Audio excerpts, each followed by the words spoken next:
Olá, meu amigo, minha amiga, sejam mais uma vez bem-vindos aqui ao nosso canal. Pessoal, nós já falamos aqui tanto do auxílio doença como da aposentadoria por invalidez.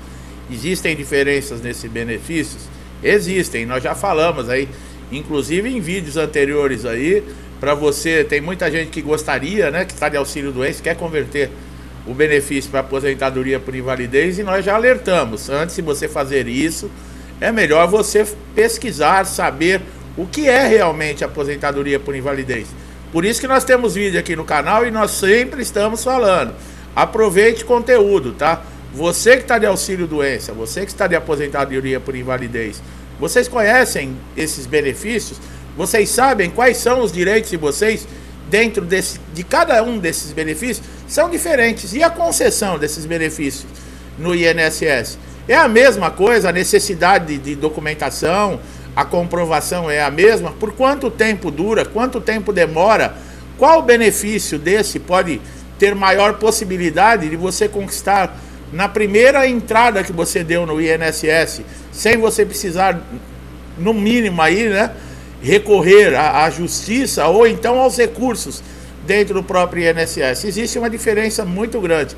A aposentadoria por invalidez, ela é um benefício considerado pelo INSS, vamos colocar assim, aquele benefício que é mais atrativo para o segurado.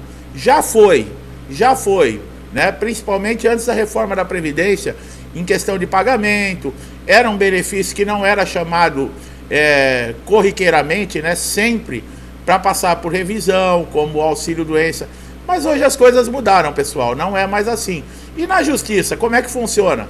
Quando você não consegue de maneira alguma esses benefícios no INSS, na justiça é a mesma coisa? A justiça trata esses benefícios com alguma diferença um do outro, no caso para concessão? É por isso que nós precisamos sempre trazer conteúdos aqui para deixar vocês atualizados.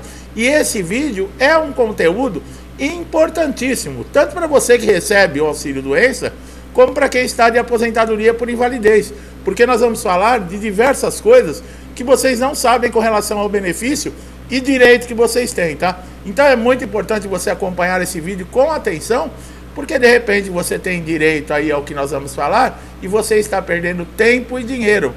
Por quê? Porque você não tem esse conhecimento. Então vale a pena. Assiste o vídeo com muita atenção. Vocês sabiam que o campeão de processos na Justiça Federal, que o INSS nega, né? O segurado tem toda uma dor de cabeça para juntar lá toda a documentação, tudo que é necessário para levar ao INSS, aquela expectativa, né? Porque está procurando o INSS, é porque está precisando do benefício, é porque está precisando de dinheiro, né? Porque está impedido de trabalhar, por exemplo, dentro de uma empresa. Aquele que está empregado, depois de 15 dias de atestado médico, a partir do 16º dia ele cai no INSS. Não tem para onde correr. A vantagem do empregado para o desempregado é a seguinte, é que o empregado ele tem 15 dias ainda de prazo.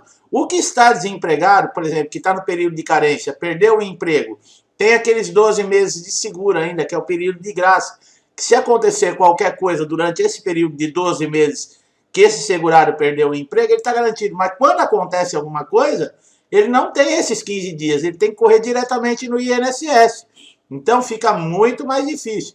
Aí o que acontece? Chega no INSS, é aquela demora para marcar uma perícia, estão marcando perícia agora para 2023, devido à quantidade de perícias que estão aí marcadas, paradas.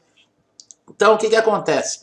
Tem toda essa correria, bom, passa na perícia, leva lá toda a documentação, o perito não olha na cara, não dá bola, uma perícia horrorosa, não conversa com o segurado para saber se o tipo de profissão dele e o que o laudo está mostrando ali, a lesão, se realmente deixa esse segurado incapacitado para exercer as suas funções. Nada, é uma perícia horrorosa. Bom, resultado. Qual é a única coisa que sobra para esse segurado desesperado, precisando do benefício do INSS? Recorrer à justiça. Então, nós vamos falar sobre isso aqui. E o campeão, como nós falamos aqui, de procura de concessão de benefícios na justiça, é o auxílio doença. Em segundo vem a aposentadoria por invalidez. Só para vocês terem uma ideia, é mais de 100% aí, comparado com outros benefícios, o auxílio doença bate assim uma coisa de louco, tá? O que faz esses segurados que eles têm a negativa do INSS, lembrando que antes de você procurar na justiça, tá? Para você que tem dúvidas, é necessário que você passe por essas etapas no INSS. Você tem que fazer o pedido, vão marcar a sua perícia, você vai ter um indeferimento, por exemplo, do seu benefício, o perito negou, você vai pedir novamente uma outra perícia. Se caso for negado, ou você vai recorrer administrativamente, ou você já pode entrar na justiça, tá? Então, é necessário, você não pode chegar, por exemplo, na Justiça Federal e já de cara querer entrar com processo, não. Você precisa ter primeiro a negação lá no INSS. Bom, e quais são as vantagens? É que a chance de sucesso de você conseguir o seu auxílio-doença ou a sua aposentadoria por invalidez na justiça é muito maior com relação por exemplo, as análises que nós falamos que o INSS faz. Por exemplo, a perícia, o caso é uma diferença horrorosa. Os próprios institutos que fazem pesquisa, que estão sempre fazendo uma avaliação com relação a isso, dizem que a chance do segurado hoje conseguir um benefício no INSS, seguindo os trâmites normais que nós falamos, passando na perícia com o perito do INSS, é de 25%, quer dizer, é 75% jogando contra. Né? De cada 100, 25 consegue, 75 são negados. Olha que coisa horrorosa, quer dizer, é uma coisa absurda. Aí o que acontece? Sobra na justiça a abertura de uma ação contra o INSS, mas na justiça também vai se passar por perícia também, tá? Não é simplesmente entra com o processo lá e esquece, não. Você vai, por exemplo, constituir um advogado para entrar com o processo de um pedido de uma concessão de um benefício na Justiça Federal. Não é obrigatório ter advogado, mas você se sentir inseguro, você pode contratar um advogado, ele vai entrar com essa ação na Justiça, vai se seguir os trâmites dentro da Justiça, tá bom?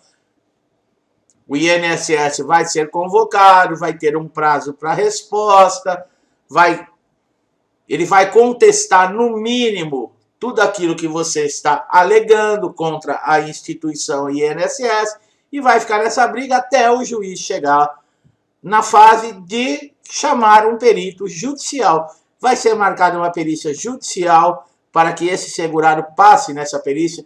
Ali sim, provavelmente vai ser o especialista com relação à lesão, ao problema desse segurado. Por exemplo, um problema neurológico.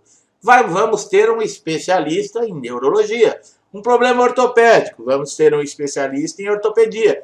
É assim que funciona. Então, fica muito mais fácil. Não que o médico perito do INSS ele não saiba, não. Mas na justiça, geralmente, são aqueles que são especialistas, que são os peritos judiciais. Então, com tudo isso, tem um trâmite. Acontece que, por exemplo, quem está sem pagamento, inclusive na justiça, tem uma forma de você conseguir, caso o juiz entenda que haja risco, que veja a sua situação, que você não tem condições de sustento próprio, nem da sua família, que tudo está atrasado, que você está numa situação de miserabilidade, o juiz pode decretar uma tutela antecipada, mas ele vai fazer isso quando ele vê que dentro da documentação e no seu caso está uma grande possibilidade do processo, tá praticamente o tempo é necessário, mas o processo já é ganho pelo segurado. O juiz ele tem essa interpretação ali, porque ele sabe da lei. Então ele vê lá 80%, 90% favorável ao segurado. Esse segurado está passando uma dificuldade financeira. Por que o juiz vai ficar esperando 1 ano, 2 anos, né? Deixar esse segurado em dificuldade para terminar o processo, para ele poder receber alguma coisa? Não. O que o juiz faz? Ele decreta uma tutela antecipada. Esse segurado ele passa a receber o valor do benefício, tá? O cálculo que é feito do benefício, ele passa a receber até o fim do processo. Então, olha que bacana. E, além de tudo, esse segurado também, quando ele deu a entrada lá no INSS, no primeiro requerimento que ele fez, que ele teve todas as negativas, chegou na justiça, no final do processo, quando sai a decisão, ela é favorável ao segurado, o segurado tem direito a receber todos os atrasados, desde aquela negativa lá do INSS, daquela primeira negativa. Então, Olha como é que funciona. Agora, muita gente fica na dúvida, como é que eu vou receber esses atrasados? É na hora? É depois? Bom, nós falamos da tutela antecipada. Então, a tutela ela vai até a decisão final do juiz, até o juiz dar a decisão final. Deu a decisão final, o que acontece? É feito lá o cálculo dos atrasados, já encerra a tutela. O INSS passa a ter 45 dias para fazer a implantação do benefício, é lei. Se caso o INSS não faz, o juiz pode decretar uma multa diária de R$1.000 para o INSS. E essa multa vai para o segurado, tá, pessoal? Então, nesse cálculo que vai ser feito lá da data do primeiro requerimento no INSS. Esses atrasados, o que acontece? Eles vão até, por exemplo, para quem teve a tutela antecipada, ele vai até o primeiro mês que o juiz determinou a tutela. Você não vai receber o atrasado lá e teve a tutela e ainda vai receber novamente, porque senão seria um pagamento duplicado, né, da mesma coisa, né? Então, o que acontece? Você vai ter esses atrasados, se eles forem abaixo de 60 salários mínimos, eles vão ser pagos pelas requisições de pequeno valor, mais conhecida como RPV. Você vai ter uma carta vindo lá da Justiça, dizendo que no banco tal, na conta tal, tem X disponível para você em RPV. Se passar de 60 salários mínimos, é em precatórios, tá? A única diferença é que o precatório demora um pouquinho mais para receber, mas recebe. Então é assim que funciona, tá? É assim que funciona, mas com relação à tutela, não é sempre que o juiz determina, tá? Porque existem casos que o INSS tem uma grande possibilidade, porque o que ele está alegando tem fundamento, e o juiz perceber isso, ou perceber que esse segurado ele tem uma situação financeira, ele tem uma situação familiar, o qual ele consegue se manter por um período, o juiz pode negar a tutela, não é obrigatório, tá bom? Então fica essa dica para você. O problema da justiça é que demora um pouquinho, tá? Então você que está entrando com auxílio doença, faça a atualização de toda a documentação antes de você entrar na justiça, tá? É necessário levar diversos documentos para você conseguir ingressar com o processo. Documentos pessoais, SIC, RG, telefone, comprovante de endereço, toda a papelada do INSS, todos os documentos relacionados à lesão, à sua incapacidade, o atestado médico constando o CID, carimbo do médico legível, pessoal. Tá? É muito importante. O CID, que é a identificação da doença, é muito importante.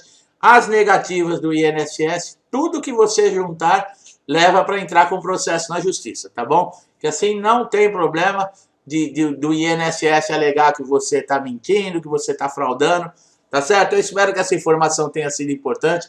Você que está a primeira vez aqui no nosso canal, não deixe de se inscrever e ativar o sininho de notificação para sempre receber o aviso de quando nós colocarmos novos vídeos aqui. Isso é muito importante porque o algoritmo do YouTube, ele vai perceber que esses vídeos são importantes. E da mesma maneira que o canal te ajudou e lhe trouxe uma informação, esses vídeos, eles podem ser divulgados, o YouTube vai divulgar muito mais e vai chegar a pessoas que, como você também, estão precisando de uma informação e estão precisando de ajuda, tá?